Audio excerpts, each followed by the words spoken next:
Hello student, welcome back to the world of mathematics. Maths की इस दुनिया में आप सभी का हार्दिक स्वागत है। Today we are going to start with the Venn diagram. Venn diagram actual में है क्या वो समझते हैं पहले। Venn diagram is a diagram in which universal set is considered to be a rectangle and its subset A, B, C, whatever are considered to be a closed loop, like closed curve. Usually we can use as a circle. Okay, कुछ समझ में आया भाई? नहीं? ठीक है, चलो इसको समझते हैं ग्राफिकल रिप्रेजेंटेशन से। ऐसा समझो कि वेन डायग्राम में है क्या, तो समझ लो ये हमारे पास इंफॉर्मेशन है। u equal to 1 2 3 4 5 6 7 8 9 10, a equal to 2 4 6 8 and b equal to 6 7 8 9। तो ये जो इन्फॉर्मेशन है ना, इसको अगर ग्राफिकली रिप्रेजेंट किया जाए तो उसको हम, ये जो ग्राफिकल रिप्रेजेंटेशन है ना, उसको हम वेन डायग्राम बोलते हैं। That's all. क्या ये जो मैथमेटिकल इन्फॉर्मेशन जो हम 2-3 सेट की लिखते हैं, जिसमें एक यूनिवर्सल सेट होता है। अब मेरे ख्याल से यूनिवर्सल सेट आपको पता है क्या होगा।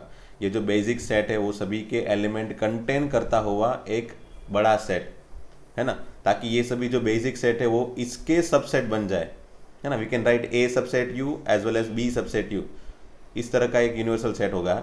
तो ये इन्फॉर्मेशन जो है ना, वो इन्फॉर्मेशन को हम ग्राफिकली रिप्रेजेंट करने चाहिए।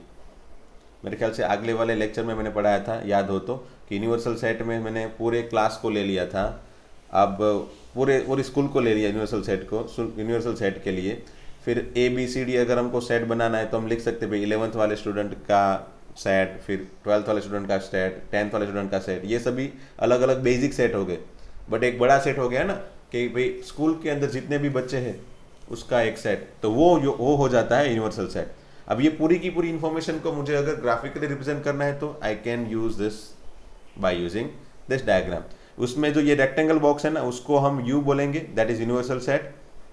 और ये जो छोटे छोटे सर्कल है, फिर वो सर्कल भी हो सकते हैं या फिर कोई भी क्लोज का हो जाता है, जैसे कि ये एलिप्टिकल शेप हो, या फिर अगर समझ लो मैंने अगर कुछ टेढ़ा मेढ़ा ऐसा कर्व बना दिया तो भी चल जाता है। ये भी एक क्लोज लूप हो गई, क्लोज सर्कल, क्लोज कर्व हो गया, तो ये भी एक सेट हो जाता है। समझ लो ये ए हो गया, और ऐसे ऐसे करके मैंने बी बना दिया, और ऐसा ऐसा करके मैंने सी बना दिया, तो भी चल जाएगा, है ना। ये बहुत सारे ऐसे सेट बना के मैंने रख दिया, और उसको अगर मैं ऐसे बॉक्स के अंदर, रेक्टेंगल बॉक्स है भाई, रेक्टेंगल बॉक्स, इसके अंदर सभी को डाल दूँ तो ये एक वेन डायग्राम हो गया। ठीक है, तो अब चलो समझते हैं ये वाले जो सेट को मैंने इसके अंदर किस तरह से रखा है। समझ लो u इक्वल टू 1 2 3 4 5 6 7 8 9 10, तो वो तो अंदर यहाँ वहाँ u के अंदर फैला हुआ है, बट a की इन्फॉर्मेशन परफेक्टली लिख लो। a के अंदर 2 4 6 8 है, as you can see this is 2 4 6 8, that is inside a। And b के अंदर 6 7 8 9 है, तो b के अंदर 6 7 8 9 है ना। यहाँ पे जो कॉमन एलिमेंट है, ये जो कॉमन एलिमेंट है that is being taken at common place, है ना। a एंड b के जो कॉमन प्लेस है वहाँ पे मैंने लिए है, देखो। ओके, बाकी ये 2 4 यहाँ पे अलग अलग a के अंदर है ओनली, एंड ये 8 9 ओनली b के अंदर है। सो ग्राफिकली भी ऐसे ही रिप्रेजेंट करना है जिसमें परफेक्ट इन्फॉर्मेशन हमको पता चले कि हाँ b में 6 8 7 9 ही है, और a के अंदर 2 4 6 8 ही है। और बाकी जो बचे 2 4 6 8 7 9 के सिवा जो बचे, दैट इज 1, यहाँ पे 1 बचा है, फिर 2 3 अंदर आ 2 3 बचा, फिर 4 आ गया, 5 बचा है, 6 7 8 9 आ गया, 10 बचा। ये जो बाकी के 4 एलिमेंट है वो मैंने बाहर रख दिए, a 1 3 5 10, a एंड b के अंदर नहीं रखे हैं। ठीक है, so by this way I can represent this 3 sets. Clear. दूसरा एक एग्जांपल देखते हैं उसका। समझ लो u equal to a e i o u b c d ऐसा है, इसमें a equal to a b c d ऐसा है, and b equal to a e i o u है। तो चलो मैंने इसको ग्राफिकली रिप्रेजेंट कर लिया। कैपिटल A के अंदर क्या क्या ले लिया, ए बी सी डी ले लिया, देखो ए बी सी डी। और कैपिटल B के अंदर ए ई आई ओ यू लिया, जिसमें A कॉमनली है दोनों में, इसलिए मैंने कॉमन एरिया में रखा है। That's all. तो ये जो इन्फॉर्मेशन थी उसको मैंने ग्राफिकली रिप्रेजेंट कर ली।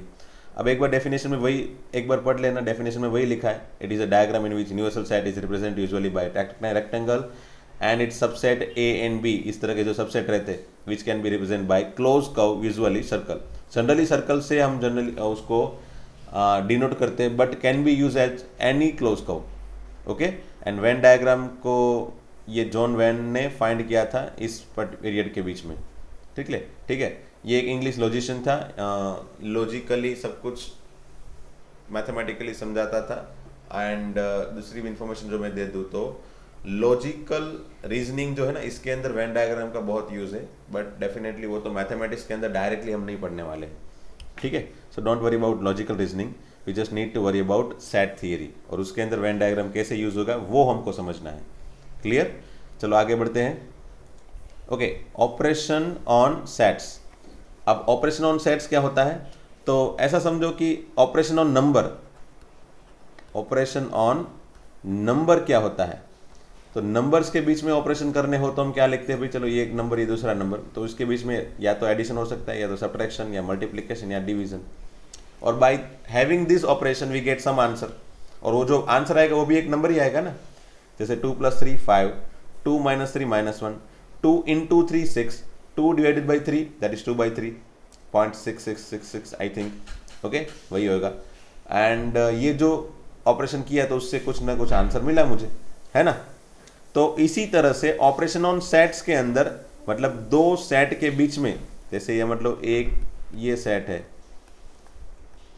और समझ लो ये दूसरा सेट है, क्योंकि सेट तो इसी तरह से लिखा जाता है, तो उसके बीच में ऑपरेशन जो होगा ना, वो ऑपरेशन होगा union, intersection, difference, symmetric difference, इस तरह के, है ना। तो अल्टीमेटली पता चला ऑपरेशन ऑन सेट्स क्या है। पहले तो कौन कौन से ऑपरेशन हो गए? यूनियन, इंटरसेक्शन, याद रखना नाम पहले, अभी अभी धीरे धीरे ऑटोमेटिक प्रैक्टिस से आपको याद रह जाएगा। इसको यूनियन बोलेंगे, यू जैसा शेप है इसलिए। इंटरसेक्शन, डिफरेंस वो तो सिंपल है, सब्ट्रैक्शन जैसा ही सिंबल है, and this is symmetric difference, okay, delta symbol. तो ये जो चार सिंबल है, ये जो चार है वो ऑपरेशन ऑन सेट है, मतलब दो सेट के बीच में ऑपरेशन इसी चार पर्टिकुलर ऑपरेशन से करते हैं, ठीक है। चलो समझते हैं सबसे पहले यूनियन क्या है। Okay, union, okay, union of sets, ठीक है। सबसे पहले मैं एग्जांपल दे देता हूँ ताकि आपको पता चले एक्चुअल में यूनियन में करना क्या है। से A = 1 2 3 4 5 एंड B = 4 5 6 7 8। तो A यूनियन B, सबसे पहले याद रखना भाई नाम क्या है इसका? यूनियन, है ना। ये क्या है? यूनियन, ठीक है। इसका स्पेलिंग है UNION, A union B, that is equal to what? तो A यूनियन B का आंसर क्या होगा? तो ये A union B is a set, B is a set, तो उसका यूनियन भी एक सेट ही आएगा। जैसे मैंने क्या बताया था, एक नंबर 1 है, एक नंबर 2 है, तो उसका एडिशन भी एक नंबर ही आता है ना। दो नंबर के एडिशन, दो नंबर का ऑपरेशन अगर हम करते हैं तो तीसरा आंसर क्या बनेगा? एक नंबर ही आएगा। जैसे उसी तरीके से दो सेट का अगर हम ऑपरेशन करेंगे तो उसका ऑपरेशन का आंसर जो आएगा वो भी एक सेट ही आएगा। So A union B will always give a set in which all the element of A to be taken, all the element of B to be taken, as well as I can say the condition क्या है जिसमें common element हो वो एक ही बार लिखना है। तो जैसे मतलब 1 2 3 4 5 है, वो मैंने लिख दिया यहाँ पे। तो चलो कैसे लिखना है वो मैंने समझा देता हूँ। पहले मैं क्या कर लेता हूँ, पहले ए के एलिमेंट लिख लिए, बराबर। ए के सभी एलिमेंट जो है वो आंख बंद करके लिख लिए। फिर बी के पास गया। अब बी में जो जो एलिमेंट यहाँ पे मैंने लिख लिए हैं वो नहीं लिखने हैं। Common element should take always once, है ना। वो तो हमको पता है कि भाई सेट के अंदर हमेशा ही कॉमन एलिमेंट दो बार नहीं लिखा जाता। तो 4 और 5 हमको नहीं लिखना है, और बाकी जो बचे वो सब लिख लो एक बार। 6 7 8, 6 7 एंड 8, ये हो गया। ये हो गया A यूनियन B का आंसर, ठीक है। मेरे ख्याल से पता चल गया होगा। अब डेफिनेशन से समझते हैं। अगर A एंड B दो सेट है तो union of A and B is a set, वो एक सेट है in which it consist of all the element of A and all the element of B with the condition that common element being taken only once. Common element जो ये 4 और 5 जो थे वो एक ही बार लेने हैं, that is what the condition, बराबर। वैसे डेफिनेशन याद रखने की जरूरत है नहीं, बट सिर्फ मैंने आपको ये चीज़ को समझाने के लिए डेफिनेशन की हेल्प ली, ठीक है। आप खुद से भी समझ सकते हो। ये A के जो भी एलिमेंट वो लिख लो, और B के एलिमेंट लिख लो, और कॉमन एलिमेंट को मत लिखो, दो बार मत लिखो, एक ही बार लिखो, ठीक है। वो हो गया यूनियन। ओके चलो, अब उसका सिंबल जो है वो पता चल गया, U है। उसको रीड किया जाता है यूनियन से, ऐसे, बराबर। And mathematically A union B की डेफिनेशन क्या होगी? तो समझो ऐसे x लो, मैथमेटिकली समझो, चलो A union B equal to ऐसे वाले x जहाँ पे where such that x A के अंदर है, बराबर, ये एक्स जो है ना ये सभी एक्स है, बराबर, वो तो वेरिएबल हो गए, ये सभी एक्स वो ए के अंदर होंगे या फिर बी के अंदर होंगे। ये सभी जो एक्स है ना वो या तो ए के अंदर, समझ लो मैंने कोई भी एक एक्स पकड़ लिया, समझ चलो ये पकड़ लिया एक्स है, बराबर, तो वो ये ए के अंदर है, बी के अंदर नहीं है। तो चलो ये पकड़ लिया, ये बी के अंदर है, ए के अंदर नहीं है ना। तो ये सभी एक्स या तो ए के अंदर होंगे या तो फिर बी के अंदर होंगे। That is why I need to write or. ठीक है, ऐसे x, such x which can be belongs to A or belongs to be, मतलब इस तरह के एक्स ले लो जो ए के अंदर भी होने चाहिए, ए के अंदर हो सकते हैं या फिर बी के अंदर हो सकते हैं, वो सभी एलिमेंट ए यूनियन बी के अंदर आएंगे। That is why I need to write or. Clear? चलो आगे बढ़ते हैं। और उसका वेन डायग्राम क्या होगा, देखो वेन डायग्राम में हम दो सर्कल ऐसे बना लेते हैं, वैसे ए एंड बी का, एंड ए यूनियन बी में क्या आएगा भाई, पूरा का पूरा एरिया, है ना। ऐसा क्यों? क्योंकि ए भी ले लेना है और बी भी ले लेना है ना हमको। देखो 1 2 3 4 5 भी ले लिया, 4 5 6 7 8 सभी एलिमेंट इसके अंदर आ गए, तो ये 1 2 3 4 5 6 7 8 9 यहाँ पे आ जाने चाहिए ना। जैसे कि समझ लो ये 1 2 3 4 5 को यहाँ पे मैं बना लूँ, समझ लो ये 1 2 3, फिर 4 5 तो कॉमन है इसलिए यहाँ पे लिख लिया, फिर 6 7 8 इतने ही थे ना। हाँ अब देखो पहले ये देखो ए क्या है 1 2 3 4 5, ए 1 2 3 4 5, फिर बी क्या है 4 5 6 7 8, 4 5 6 7 8, तो ए यूनियन बी में क्या है 1 2 3 4 5 6 7 8, 1 2 3 4 5 6 7 8, मतलब ये वाला एरिया भी आ गया, ये वाला भी आ गया और बीच वाला भी आ गया। So A union B consist of all the area. ये यहाँ पे जो डार्कनिंग किया हुआ एरिया है ना वो एक्चुअल में ए यूनियन बी है। सो वेन डायग्राम में ए यूनियन बी को इस तरह से रिप्रेजेंट किया जाएगा। ठीक है, हम ऐसे तो एग्जाम में नहीं बना सकते, मतलब एग्जाम में मतलब समझने के लिए अगर बनाना है तो आपको खुद से बनाना है तो आप ऐसा बना सकते हो, ऐसे हैचिंग करके। ठीक है, इस तरह का हैचिंग कर लेना, ऐसे डार्कनिंग को पेंसिल से इस तरह का बनाने की ज़रूरत नहीं है, कोई कलर पेन भी यूज़ करने की ज़रूरत नहीं है, you can make it like this. ठीक है, आगे बढ़ते हैं।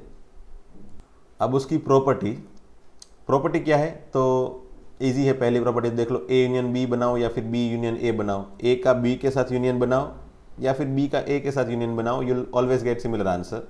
That is simple things. फिर ये तीन सेट के लिए अगर A union B union C equal to, तो A union B union C, मतलब ब्रैकेट यहाँ पे रखो, इसका मतलब क्या होता है पता है, समझ लो मेरे पास ए है, कुछ बी है, फिर सी है, समझ लो तीन सेट है। पहले मैं ए यूनियन बी बना लेता हूँ, मतलब ए एंड बी के एलिमेंट लेके ए यूनियन बी बनाता हूँ, फिर इसका कुछ ना कुछ तो आंसर आएगा, फिर उसका आंसर मैं सी के साथ बनाता हूँ, फिर उसका मैं सी के साथ यूनियन लेता हूँ। ठीक है, तो मुझे जो भी आंसर मिले that is similar to the answer of this one, है ना। वो आंसर क्या है भाई, पहले बी यूनियन सी बनाओ, पहले बी यूनियन सी बनाओ using this B and C, and उसका जो भी आंसर आए उसको मैं सी के साथ यूनियन ले लूँ, बराबर, सॉरी ए के साथ यूनियन ले लो, ए के साथ, देन मुझे जो भी आंसर मिलेगा दैट विल बी सिमिलर, ये दोनों सिमिलर होगा। Okay, if you want you can prove it by taking 3 example. ये ए बी सी का 3 एग्जांपल ले लो, कुछ भी ए बी सी डी ले लो, या फिर 1 2 3 4 5, यहाँ पे 2 3 4 5 6, यहाँ पे 4 5 6 7 8 9, फिर इस तरह से प्रूव करने की कोशिश करो। You can verify by yourself only, that is again considered to be associative law. Okay, फिर A union 5 equal to A, से ए है 1 2 3 एंड बी है 5, तो जो बी है वो 5 है, बराबर। तो अब यूनियन में क्या होगा, यूनियन में मुझे दोनों के एलिमेंट लेने हैं, पहले ए के ले लिए 1 2 3, फिर पीछे वाले सेट के ले लिए, तो यहाँ पे कुछ नहीं है तो कुछ नहीं लिखा, चलो तो ये क्या है आंसर, देखो खुद A. So that is why we can say A union 5 is always equal to A. इसको याद रख लेना भाई, ये इंपॉर्टेंट है। हाँ भाई, फिर ए यूनियन ये ए एंड ए का यूनियन भी क्या आएगा भाई, वो खुद, मतलब यहाँ पे अगर 1 2 3 ही ले लो तो A union A, that is again answer is 1 2 3। So this is also we need to memorize. And U union A equal to U, अब उसको समझते चलो। ओके, समझ लो u इक्वल टू 1 2 3 4 5 है, a इक्वल टू 1 2 3 है। ठीक है, वैसे पता है हमको, ये तो पता ही है कि भाई a जो भी हम लेंगे वो हमेशा ही u का सबसेट होना चाहिए, इस तरह का लेना भी, है ना। ऐसा मत ले लेना भाई चलो कि ये 1 2 3 फिर 6 7, देन ये कंडीशन में तो हमको कभी भी आंसर नहीं मिलेगा, because this a which is a is not subset of u। हमेशा ही जो भी बेसिक सेट लेंगे हम लोग अंदर के, वो हमेशा यू के ही अंदर, यू के उसके अंदर, मतलब उसकी जो एलिमेंट है वो यू के अंदर आ जानी चाहिए। Ultimately this A should be always subset of U, ठीक है ना। So whatever we can take it is always inside A, है ना, इनसाइड यू, सॉरी। तो अगर ये दोनों का मैं यूनियन बना लूँ तो क्या आएगा अभी देखो, तो मुझे दोनों के सभी नंबर ले लेने हैं 1 2 3 4 5। पहले मैंने यू के सभी एलिमेंट ले लिए, बराबर। फिर ए के पास गया मैं और ए के पास देखा तो ए तो ऑलरेडी यहाँ पे ले लिया है, तो ए लिखने की जरूरत नहीं है। 2 भी 1 लिखने की जरूरत नहीं है, 2 लिखने की भी जरूरत नहीं है क्योंकि 2 भी यहाँ पे आ गया है, 1 भी आ गया है और 3 भी आगे यहाँ पे आ गया है, तो उसको भी लिखने की जरूरत नहीं है। So the answer will be remain U. That's why A union A is always equal to U. इसको भी याद रख लो, ठीक है। चलो आगे बढ़ते हैं इंटरसेक्शन ऑफ सेट से। इंटरसेक्शन ऑफ सेट, जैसे कि हमने यूनियन ऑफ सेट पढ़ा वैसे ही इंटरसेक्शन ऑफ सेट है। तो चलो इसको भी पहले एग्जांपल से समझते हैं। Say a equal to 1 2 3 4 5 and b equal to 4 5 6 7 8, ठीक है। अब a intersection b, a intersection b, intersection of set क्या होगा, मतलब ये दोनों सेट का इंटरसेक्शन होगा क्या। तो सबसे पहले मैंने क्या बताया था, ऑपरेशन ऑन सेट की भी क्या होगा आंसर, ऑपरेशन ऑन सेट का आंसर भी सेट ही आएगा। सो a एंड b के इंटरसेक्शन का आंसर भी एक सेट ही आएगा, ठीक है। तो set in which all the element of a, नहीं, element of a and b which are common, उसी को लेना है। तो यहाँ पे कॉमन एलिमेंट सिर्फ 4 एंड 5 है। So all the element of a and b, मतलब सभी element which are common to each other, all the element of a and b which are common to each other can be taken in intersection of a and b, है ना। इसको actual में क्या लिखते हैं, intersection. क्या read करते हैं, इंटरसेक्शन, ठीक है। a intersection b equal to all the element which are common to a and b, मतलब जो जो दोनों में कॉमन हो वो ले लो, खत्म। इतना ही सिंपल है ना। अब डेफिनेशन भी पढ़ लो एक बार। The intersection of set a and b is the set of all element which are common to both a and b। a and b में जो कॉमन है उसको ही इंटरसेक्शन बोलेंगे। सिंबल आपको पता चल गया, ये इंटरसेक्शन का सिंबल है उल्टा u, है ना, उल्टा u is used to denote the intersection. And symbolically अगर मैथमेटिकली मुझे इसको दिखाना है तो x जो a के अंदर भी है एंड b के अंदर भी है, और नहीं लिया है। क्यों नहीं लिया है, क्योंकि यहाँ पे एंड लिखने की जरूरत क्यों पड़ी। ऐसे x लो, इस तरह के x लो जो a के अंदर भी होने चाहिए एंड b के अंदर भी होने चाहिए। That is why I need to use and. Union में आपको याद हो तो मैंने और यूज किया था, है ना। क्या यूज किया था, और। ये याद रखना, यूनियन में हमेशा ही और यूज होगा एंड इंटरसेक्शन में हमेशा ही एंड यूज होगा, ठीक है। क्योंकि यूनियन में दोनों के एलिमेंट लेने हैं, या फिर इसमें हो या फिर इसमें हो, दोनों ले लेने हैं। इसमें ए के अंदर हो एंड बी के अंदर हो, वही लेने हैं। दैट इज वाई यहाँ पे एंड यूज होता है। अब मेरे ख्याल से पता चल रहा होगा कि और एंड का यूज क्या है। और का यूज क्या है, एलिमेंट ए के अंदर भी हो या फिर बी के अंदर हो, कुछ भी हो ले लो यहाँ पे, इसलिए यूनियन हो गया उसको, उसलिए उसको और बोलते हैं। एंड इंटरसेक्शन में एलिमेंट ए के अंदर हो एंड बी के अंदर हो, दोनों में हो, वही लेना है। That is why we need to use and. Clear. तो चलो ये तो डेफिनेशन हो गई। फिर उसका ग्राफिकल रिप्रेजेंटेशन, और we can say union Venn diagram. Venn diagram में कौन सा डार्कनिंग एरिया आएगा इंटरसेक्शन बी का, तो सिंपल है भाई, ए एंड बी दोनों में कॉमन एरिया कौन सा है, ये वाला है, तो इसी को हम बोलेंगे इंटरसेक्शन ए इंटरसेक्शन बी, ठीक है। अब मेरे ख्याल से इसमें तो कोई दिक्कत नहीं होगी। फिर प्रॉपर्टी हमने जो यूनियन में पढ़ी उसी की तरह है, यहाँ पे है A intersection B is always equal to B intersection A, मतलब ए एंड बी का इंटरसेक्शन लो या फिर बी एंड ए का इंटरसेक्शन लो, you will find similar answer. क्योंकि आंसर क्या आएगा, हमेशा ही ए एंड बी के कॉमन एलिमेंट। फिर आप ए एंड बी का कॉमन एलिमेंट लो, उसके बाद सी के कॉमन एलिमेंट के साथ उसका इंटरसेक्शन करो, या फिर इस तरह से करो, पहले बी एंड सी का ऑपरेशन करो and then after you will find operation in between A, you will find similar answer. You can check it by yourself, similar to the union if you want. फिर हाँ, मैंने बताया था ना, इस तरह की प्रॉपर्टी को खास याद रखना। ये जो है ये, और बस ये लास्ट वाला, तो हाँ लास्ट वाला भी अच्छा है, इसको भी याद रख लो एक बार। सबसे पहले 5 इंटरसेक्शन ए इक्वल टू 5। तो चलो 5 के साथ, 5 मतलब क्या होता है समझ लो, ये ऐसा समझ लो, इसको 5 लिख दिया इस तरह से, इंटरसेक्शन 1 2 3। ओके, ये इंटरसेक्शन का मीनिंग क्या होगा, दोनों में कॉमन लेने हैं, इसमें कुछ है ही नहीं तो कॉमन क्या लूँ मैं, इसलिए आंसर क्या आएगा, वही कुछ कॉमन नहीं आएगा ना, so that is no common answer, it means answer में कुछ नहीं आएगा, that is why answer is क्या, answer is 5। 5 intersection of any set is always 5, वो पहला हो गया। फिर समझ लो u इक्वल टू 1 2 3 4 5 है, a इक्वल टू 1 2 3 है, और ये दोनों का इंटरसेक्शन लेना है, जैसे ये वाला u universal set and a का इंटरसेक्शन क्या आएगा भाई, यूनिवर्सल सेट एंड a का इंटरसेक्शन, तो कॉमन एलिमेंट लेने हैं दोनों में, तो कॉमन एलिमेंट कौन से हैं, 1 2 3, तो ले लिए कॉमन एलिमेंट 1 2 3। अब ये 1 2 3 आंसर क्या है भाई, वो खुद a है, तो इसको this is equal to a, तो ये हो गया ना prove, hence verified. u universal set intersection a is always equal to a, ठीक है। फिर ये a intersection a equal to a definitely है ना, क्योंकि कॉमन एलिमेंट में क्या क्या क्या क्या आएगा, तो सभी एलिमेंट आ जाएंगे ना कॉमन a के, so that is why answer is a, simple सा है।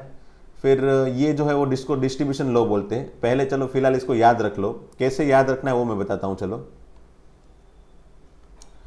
चलो a intersection b union c है ना, यहाँ पे देखा था आपने आगे, यहाँ पे इंटरसेक्शन सभी थे, दोनों एक साथ में इंटरसेक्शन ही थे, या फिर दोनों एक साथ में यूनियन थे, यूनियन वाली प्रॉपर्टी में दोनों यूनियन थे और इंटरसेक्शन वाली प्रॉपर्टी में दोनों इंटरसेक्शन है। बट अगर दोनों मिक्स हो जाए, मतलब इंटरसेक्शन या यूनियन दोनों मिक्स होके फिर ऐसी प्रॉपर्टी बनाने की जरूरत पड़े, तो कैसे बनानी है मुझे, तो इसको पहले याद रखो, ए इंटरसेक्शन को एक साथ में याद रखो, ए इंटरसेक्शन मुझे बी को देना है एंड सी को भी देना है, तो ए इंटरसेक्शन मैंने बी को दे दिया एंड ए इंटरसेक्शन सी दे दिया, पता है ना, ये समझ लो 3 इंटू एक्स प्लस वाई, तो मैंने बताया था ना 3x को भी देते हैं हम, 3y को भी देते हैं। तो सिमिलरली यहाँ पे ये जो a है वो मैंने b को भी, a इंटरसेक्शन b को भी दे दिया एंड c को भी दे दिया, तो a intersection b a intersection c बराबर, इसको ब्रैकेट रख लो, इसको ब्रैकेट में लिख लो।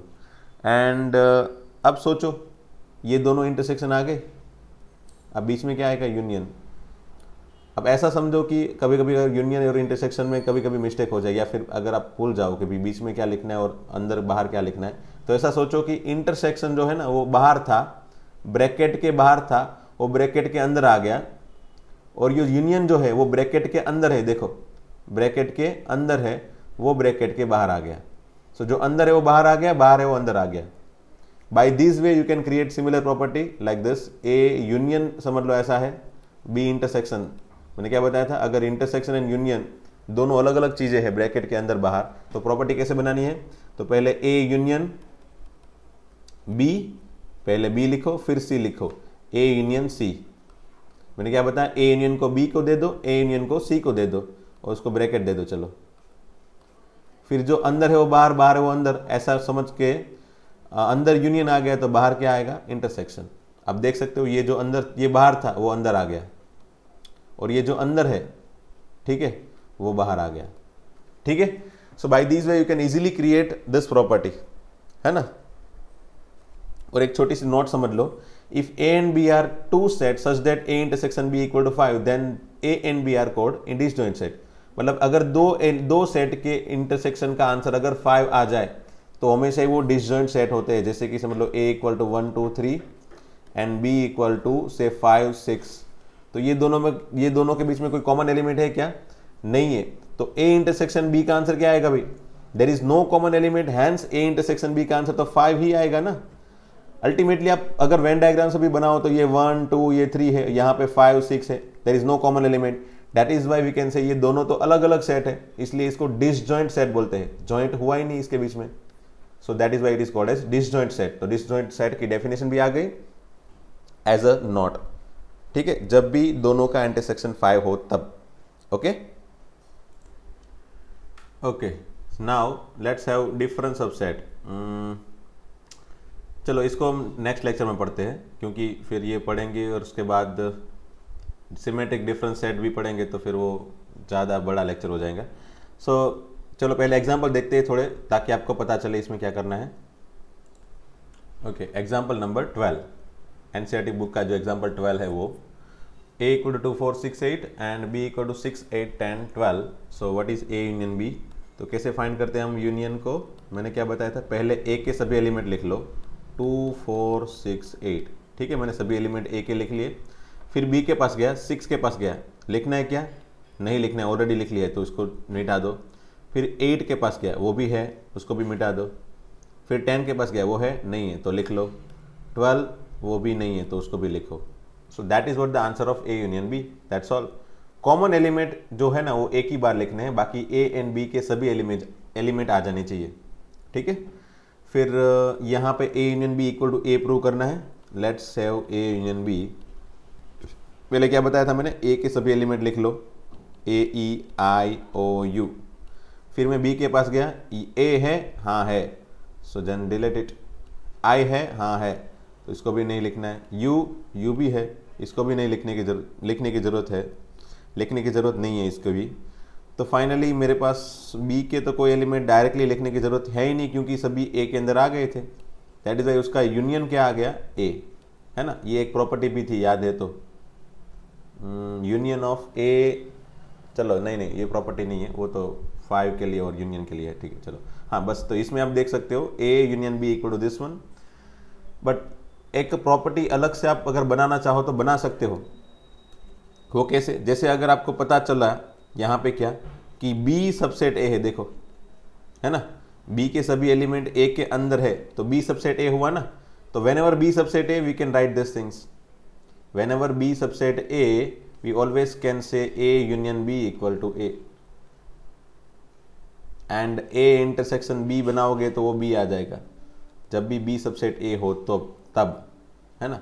बट अगर चलो इसको याद नहीं रखना चाहते हो तो उसको एग्जाम्पल के through example you can understand, है ना। चलो बाद में देखते हैं इसको। वैसे भी example 14, X equal to Ram Geeta Akbar be the set of student of class 11 and Y equal to Geeta David Ashok. Okay, ठीक है, चलो। And find X union Y. तो मेरे पास एक्स है राम गीता अकबर एंड वाई जो है वो गीता डेविड अशोक है। तो डेफिनेटली एक्स यूनियन वाई का आंसर क्या आएगा भाई? तो उसका आंसर आएगा, पहले तो एक्स के सभी एलिमेंट लिखो। तो एक्स के अंदर राम है, गीता है एंड अकबर है। एंड वाई के अंदर, फिर वाई के पास गया गीता ऑलरेडी कवर हो गया, इसलिए गीता लिखने की जरूरत है नहीं। डेविड नहीं है इसके अंदर, सो डेविड को लिख सकते हैं। अशोक भी नहीं है तो अशोक को भी लिख सकते हैं। So this is the answer of X union Y. Okay, interpret the set. इसको कैसे इंटरप्रिट किया जाएगा? तो अगर समझ लो इसको सेट की फॉर्म में, मतलब प्रॉपर्टी के फॉर्म में लिखना है, डेफिनेशन के फॉर्म में लिखना है, तो कैसे लिख सकते हैं कि यहाँ पे X union Y will define all the students of class 11 who plays in football और क्या है दूसरा, हॉकी, है ना। हु प्लेज इन फुटबॉल और हॉकी, जो हॉकी या तो फुटबॉल प्ले करने वाले स्टूडेंट है ना, वही पर्टिकुलर स्टूडेंट का ग्रुप है X union Y. X union Y is a set of all the students of class 11 who plays in hockey team, बराबर, और इन फुटबॉल टीम। मैंने बताया था ना, इसको अगर प्रॉपर्टी के फॉर्म में लिखना हो तो हमको बीच में और लगाना पड़ता है, ठीक है। तो ये हो गया इसका interpretation, the student, the set of all the student. चलो मैं लिख के दिखाई देता हूँ, ठीक है। X union Y is the set of all students in class 11 who are in school hockey team और स्कूल फुटबॉल टीम, है ना। एक्स यूनियन वाई क्या है? Set of all the student, ऐसे सभी स्टूडेंट का एक सेट है जो स्कूल हॉकी टीम में प्ले करते हो या फिर स्कूल फुटबॉल टीम में, ठीक है। That is what the interpretation of X union Y. Clear? Next, A intersection B. चलो ए इंटरसेक्शन बी कैसे बनाए इसमें? तो मैंने क्या बताया था, जो जो कॉमन एलिमेंट है वो लिख लो। 6 8 बस यही कॉमन है तो इसको ही लिखो। ये हो गया आंसर इंटरसेक्शन का। फिर इसमें क्या है देखो, राम गीता अकबर एंड वही गीता डेविड अशोक, और मुझे फाइंड करना है एक्स इंटरसेक्शन वाई। तो एक्स इंटरसेक्शन वाई क्या होगा भाई? जो कॉमन होगा वही। तो कॉमन क्या है भाई? Geeta only, so answer is only Geeta, है ना। और इसको अगर मुझे इसको इंटरप्रिटेट करने की जरूरत है नहीं। अगर जरूरत पड़ी इसको इंटरप्रिटेट करने की तो क्या लिख सकते हैं? X intersection Y is the set of all the student of class 11 who plays in school hockey team and school football team. मतलब यहाँ पे और के बीच में एंड लिख दो, और की जगह एंड लिख लो, then it will denotes intersection. दोनों टीम में हो, मतलब फुटबॉल टीम में भी है एंड स्कूल हॉकी टीम में भी है, इस तरह के स्टूडेंट का group, that is what X intersection Y. Clear? आगे बढ़ते हैं। चलो इसमें ए दिया है, बी दिया है, ए इंटरसेक्शन बी फाइंड करना है पहले। ए इंटरसेक्शन बी क्या होगा भाई? दोनों के कॉमन एलिमेंट, तो 2 इसमें देखो क्या, यस है। छोटा वाला, दोनों में से जो छोटा वाला सेट हो ना उसके ऊपर ध्यान देना। 3 इसमें है क्या? यस, तो 3 भी है। 5 है क्या? यस, 5 भी है। एंड 7 है क्या? यस, 7 भी है। तो 2 3 5 7 जो बी के जितने भी एलिमेंट है वो सभी कॉमन है दोनों में। तो आंसर ए इंटरसेक्शन बी का खुद बी बन गया, दैट इज वाई ये भी प्रूव हो गया, है ना। ये हमने फाइंड भी कर लिया, बट दिसका आंसर जो है वो बी भी है, इसलिए ये प्रूव भी हो गया साथ में। There is no need to worry about both the question. Both the question can be itself solved in one pattern, in one sentence.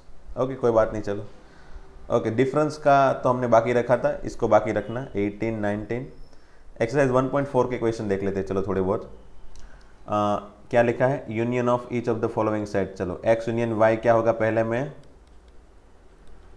1 3 5 पहले लिख लो, फिर यहाँ पे जाओ। 1 लिखने की जरूरत है नहीं क्योंकि ऑलरेडी कवर हो गया। 2 3 2 लिखने की जरूरत है, 3 लिखने की जरूरत नहीं है क्योंकि वो ऑलरेडी कवर हो गया है। That's what our answer.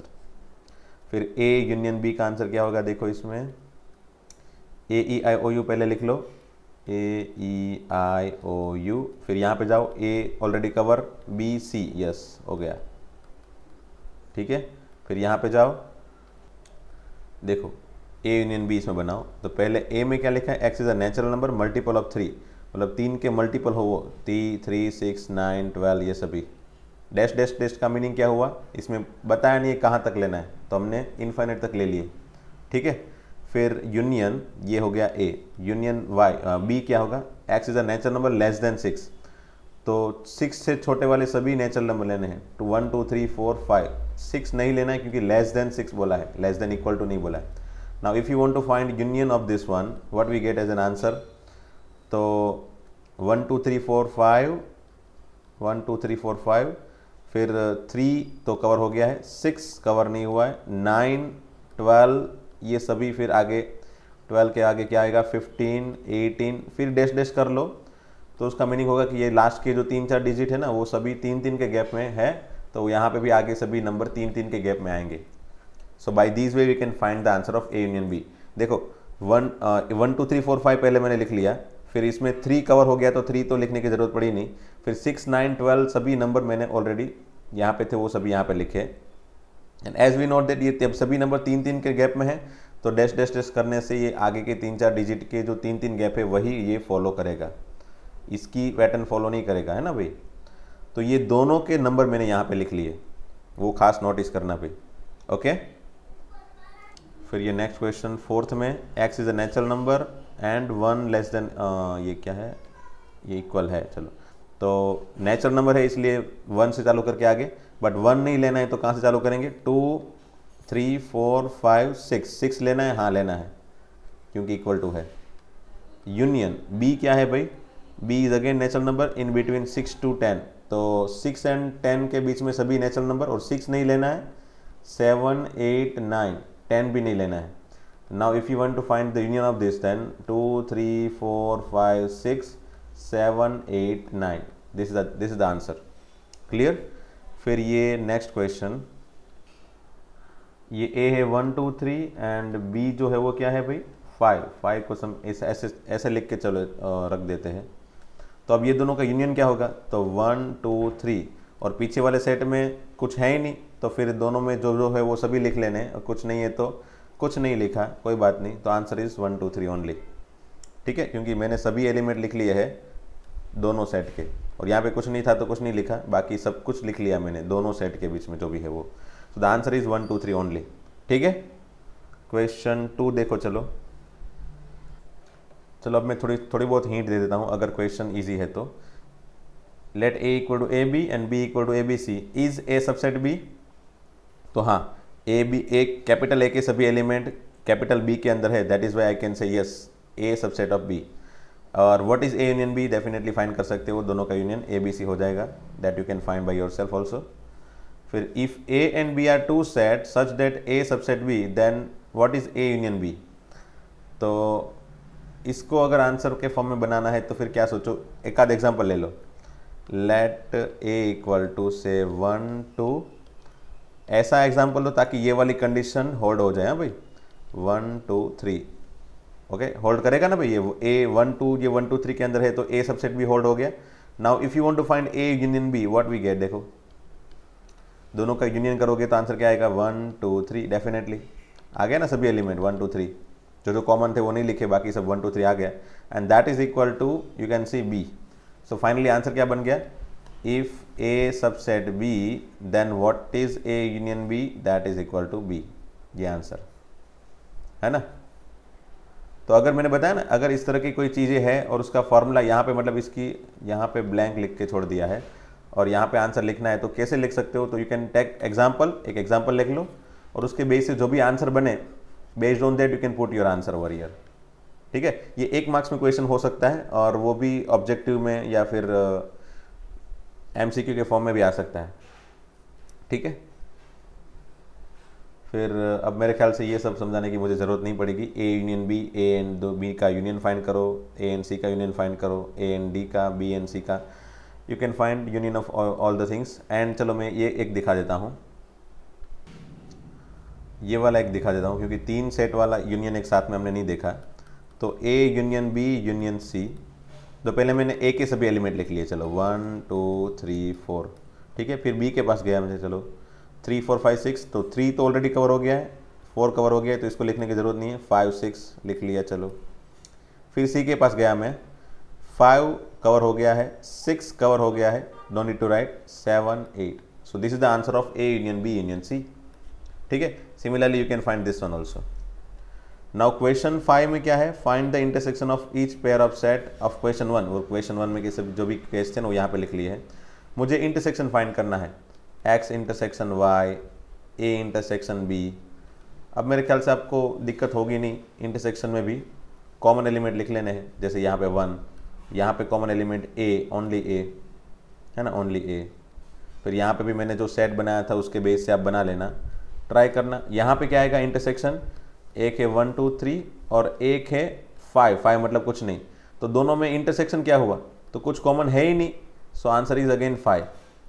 ठीक है, और ये दोनों ट्राई करना खुद। And I think I hope ये भी आप खुद कर सकते हो अभी फिलहाल। चलो इसमें भी मैं कुछ छोटी मोटी हिंट दे देता हूँ, यहाँ पे इसकी हिंट दे देता हूँ पहले। ओके, ये 6th वन की हिंट में दे रहा हूँ। यहाँ पे ए पहले मैंने लिख लिया साइड में, बी यूनियन सी बना के मैंने लिख लिया पहले।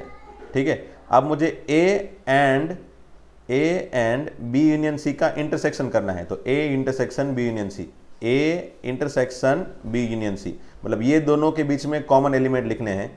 तो ये दोनों के बीच में कॉमन एलिमेंट क्या आएगा, 3 आएगा क्या, 3 नहीं आएगा। फिर 5 भी नहीं आएगा। ठीक है, 5 भी नहीं आएगा। 7 यस 7 आएगा, दोनों में है। फिर 9 भी आएगा। 11 यस 11 9 एंड 7 ये सभी आ जाएंगे। अब आगे 13 15 भी नहीं आएगा। So by this way we can easily find A intersection B union C. So इसी तरीके से आप ये 7th 8 फाइंड कर सकते हो, ये 9th भी फाइंड कर सकते हो। पहले ए इंटरसेक्शन बी बनाओ सेपरेटली, फिर बी यूनियन सी तो हमने यहाँ पे बनाया उसी तरीके से बनाओ, फिर उस दोनों सेट के बीच का इंटरसेक्शन फाइंड करो। सिमिलरली इसमें भी आप कर सकते हो। So these all question are easy if you can solve it. अगर आप इसमें भी डाउट है तो मुझे मैसेज करो या फिर नेक्स्ट लेक्चर में मुझे बोलो कि सर ये वाले क्वेश्चन हो नहीं रहे, मुझे सॉल्व करवा दो सर। ठीक है, एंड ये क्वेश्चन 7 मेरे ख्याल से ये भी इंटरसेक्शन का है।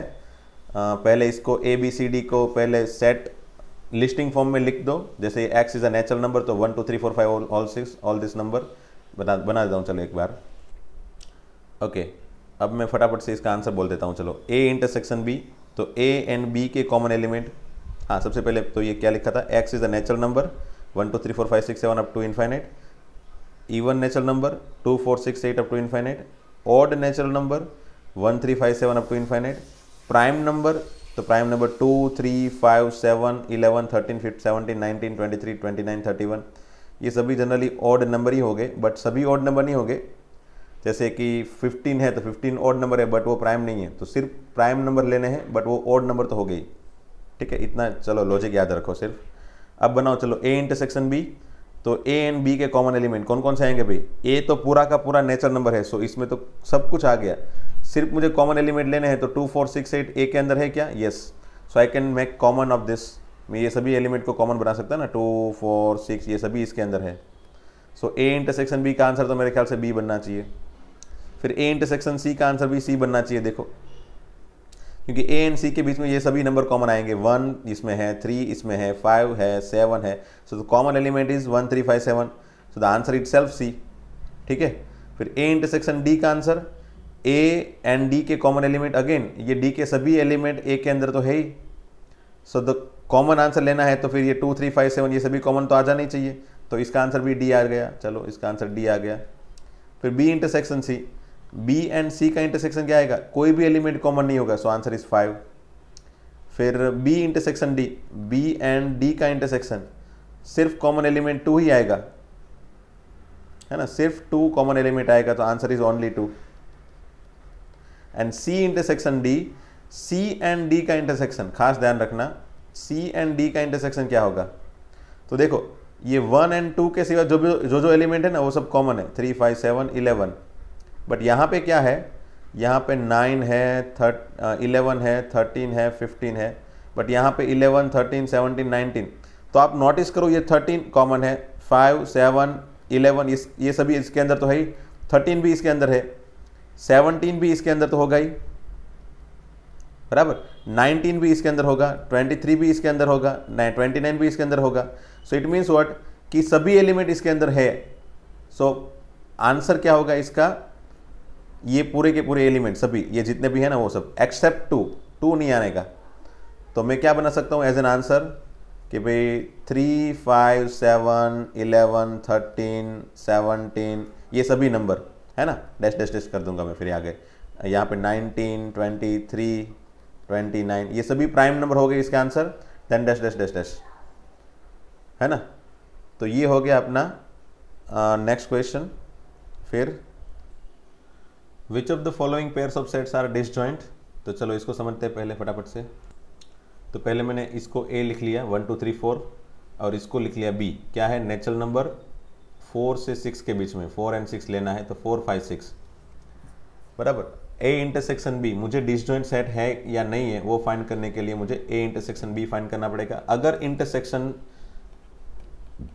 कुछ आता है, मतलब जैसे यहाँ पे 4 आएगा इंटरसेक्टिंग एलिमेंट मतलब कॉमन एलिमेंट, तो अगर वो इंटरसेक्टिंग एलिमेंट 5 नहीं है तो वो डिसजॉइंट नहीं है, so it is not disjoint set. ठीक है, it is not disjoint set, है ना, क्योंकि डिसजॉइंट सेट किसको बोलते हैं? अगर दोनों कंप्लीटली डिसजॉइंट हो, अलग अलग हो, इट मीन्स कि दोनों के बीच में कोई भी कॉमन एलिमेंट आएगा नहीं। सो ए इंटरसेक्शन बी हमेशा ही क्या आएगा? 5 आएगा, तभी उसको डिसजॉइंट बोलेंगे, अदरवाइज नहीं बोलेंगे। जैसे समझ लो ये सेकंड में A E I O U and C D E F, तो यहाँ पे ई कॉमन है तो इसको भी डिसजॉइंट नहीं बोलेंगे, है ना, not disjoint set.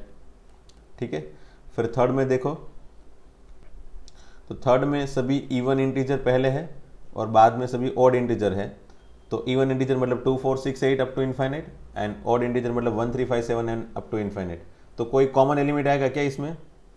No, so it is a disjoint set. इसमें कोई कॉमन एलिमेंट नहीं है, इसलिए हम लिख सकते हैं भाई अगर ये ए है ये बी है तो ए इंटरसेक्शन बी क्या आएगा? 5 definitely, so this is disjoint set.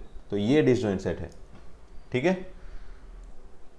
और ये क्वेश्चन 9 बाकी रखना, क्वेश्चन 10 बाकी रखना, 11 भी बाकी रखना एंड क्वेश्चन 12 अगर करना चाहते हो तो कर सकते हो। ये मैं चलो होमवर्क में देता हूँ, डिसजॉइंट सेट है या नहीं ऐसा लिख दिया है, ट्रू है या फॉल्स जस्ट आपको चेक करके लिखना है।